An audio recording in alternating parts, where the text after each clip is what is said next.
What's up, DNC Performance? I recorded on the GoPro, which, what the hell? I'll put it, oh, nasty. I'll put it in there prior to this or after this, in between.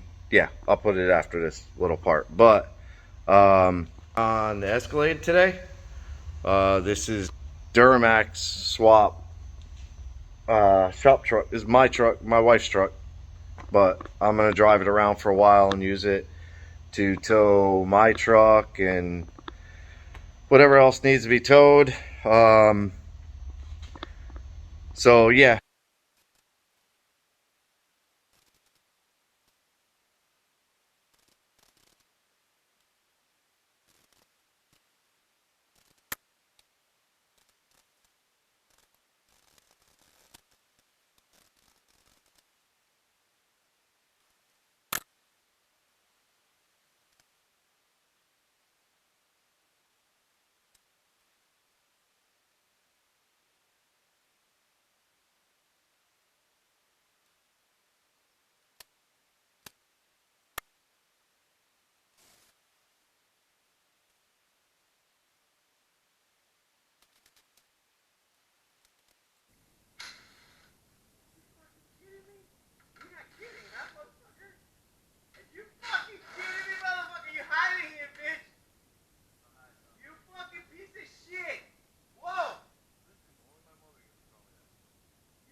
I don't know if you remember, but the Duramax was out of the van.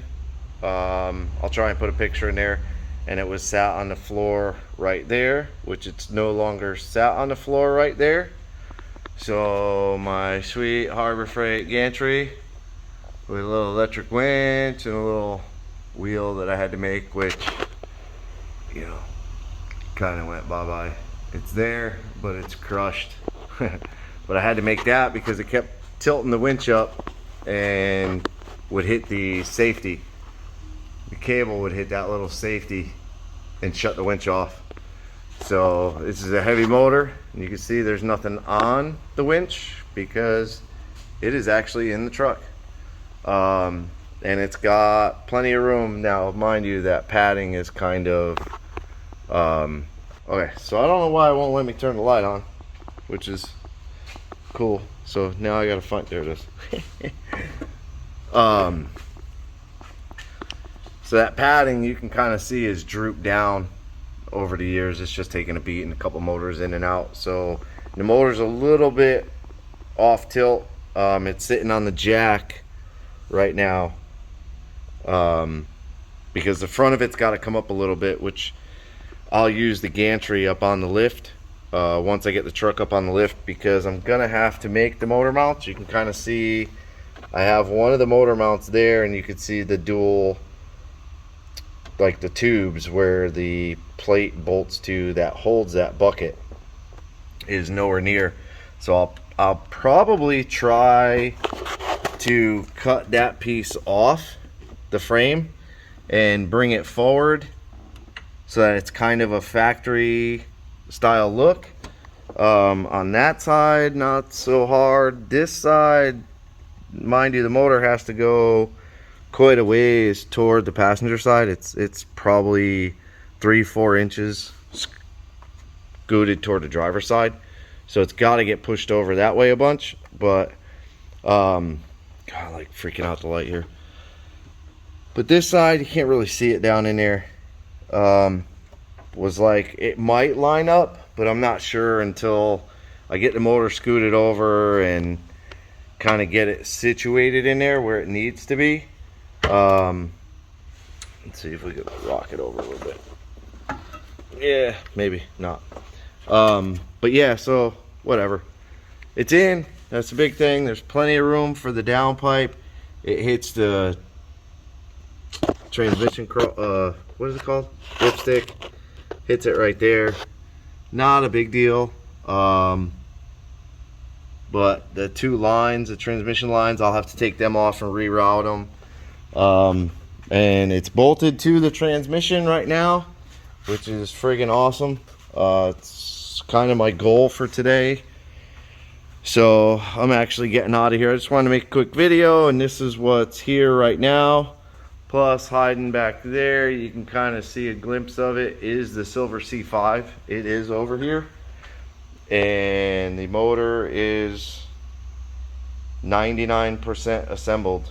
We got the push rods, the rocker arms are on, the valve covers are on, oil pan's kind of on. I have to do like a final fitment of it and then get it sealed up on the corners and bolted down. For now, it makes a great workbench, but I'll only be on this for a couple of days, probably just tomorrow, just to get the motor mounted. Either I'll make completely new motor mounts or whatever the case may be. I'll get it figured out in the next day, tomorrow basically. Probably do another video on it tomorrow. We also we stripped, that's the Circle D converter that was in the truck when it had a 5.3 in the turbo. My son came on the weekend, and we popped the tank out of it and got the diesel hat in it. This is the hat from my van, which we had to like pop the rod out that holds the basket and turn it and put it in a different orientation to get the sending unit. I think it goes back now. It used to go forward. I don't really care as long as it shows I have fuel. And then I did a quick connect on the return line because I'm going to run it all in AN line. I believe I have to order these like 1/2-inch quick connects. I think I need 2 of them because I have one on the motor for the return there. Now that's the light. You can see the little blue clip with the black fitting, and then the line under it will be the -8 feed to the injection pump. Yeah, this should have a CP3 pump, I believe. I don't know. I'm not a big diesel guy, but so yeah, I got to do that, and then just get the other fitting on the tank. Then the tank can go back in. I already kind of have a line that came off the truck. It's a -8. Also under here, which kind of like, I might probably need a shorter filter for that. But I have the big FASS lift pump mounted up in there, and you can kind of see I split not split, but I took the bracket apart to get it to go in between the e-brake cable and the pump, or to go behind the e-brake cable, and then I mounted it through the frame with a couple of bolts. I drilled the holes because the e-brake does work in the truck. I'd like to keep it. So the top hole right up in there somewhere. I don't know where it is. It's up there. The top hole, it's there, right there. You can kind of just, right there. You could see I left enough room above the frame that I could actually get the bolt and the spacer back in to bolt it. But the pump is mounted solid. I'm okay with it for now. And then the wiring, I'm gonna pull the factory fuel pump wire out, and I'm gonna use that to trigger the FASS pump, and I'll set it up in EFI Live on the stock ECU to send the signal out to turn that pump on. So it kind of runs like a factory pump, because the way the FASS pump is, when you buy them, you wire them into the fuse box to a 12-volt key on. So the pump runs all the time. Every time you turn the key on, the pump just runs and runs and runs. And that was the only thing I didn't like about it. But motor's in. That's huge. For me, that's big by myself, you can see. Over C5, it is over here. And now that I got, the main thing was the push rods. I had to wait. And big shout out to Prince. They got me what I needed. That's who I use. I'm a dealer for Tick Performance, so I use them for our cams, springs, push rods, whatever we need. So yeah, I mean, that's pretty much it for this video. And then I'll make another one tomorrow. Hopefully have the motor mounts all done. Dirty hands. And the motor will be in the Escalade. I mean, it's in the Escalade, but it'll actually be mounted in the Escalade, permanent. And we could start working on getting all the little bits and pieces back on it, getting the wiring done on it, get the ECU situated, get the pedal figured out if I have to swap the pedal or not. I'll get all of that figured out over the next couple of weeks-ish, hopefully. And then it'll be up and running. But I mean, even with, I'm pointing at the truck. You got to turn the camera around. But even with the weight of the motor, I'm going to let the jack down. I don't think it sits very low. Like, I don't think it sags the front end a whole bunch more. Hold on. Stay there. Okay. I just need to crack the handle loose on it. Let me get this out. And then, oh, okay. Well, yeah, it's dropping down a good bit. But I'm okay with it sitting a little bit lower. So, well, it's definitely lower. Yep, a little bit lower. So, yeah, I mean, the running board's still pretty level. It was always level before, so it's not much more. Mind you, the truck's had no motor in it for a while. It seems lower, but it might not be. It might just be me. But yeah, I mean, it's still got suspension and whatnot. So yeah, I mean, I'm pretty happy with the way everything's fitting in there. I don't have to go crazy cutting stuff. So I mean, this is going to be a fun project once we get it going and get more work done on it. This will be my everyday truck if my wife doesn't take it away from me. On that note, appreciate you watching. Do me a favor, like, subscribe, comment, hit the bell to be notified, all that good stuff. So we'll see you in the next one. Thanks for watching. Have a good day.